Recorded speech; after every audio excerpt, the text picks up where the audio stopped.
Alae! Alae! Alae! Alae! Alae! Alae!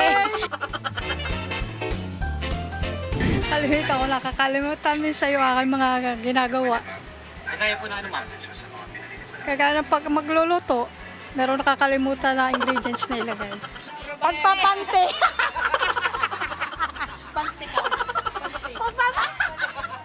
Ang madalas kong makalimutan ay ang pagkain. Kasi hindi naman talaga ako nagbabaon ng pagkain. Hanggang dito bumibili na lang ako. Mga gamit ko po, relo. Madalas po, ay hindi po ako sanay na walang relo. Pero madalas din po, nakakalimutan ko magdala. Minsan sa pagkain nakakalimutan ko rin. Ay, sa ngayon kasi po ay marami kami iniisip. Ay di, pagka nabiyahe, malimit ko nakakalimutan yung wallet. Wallet, cellphone, ayun. Susi ng tricycle.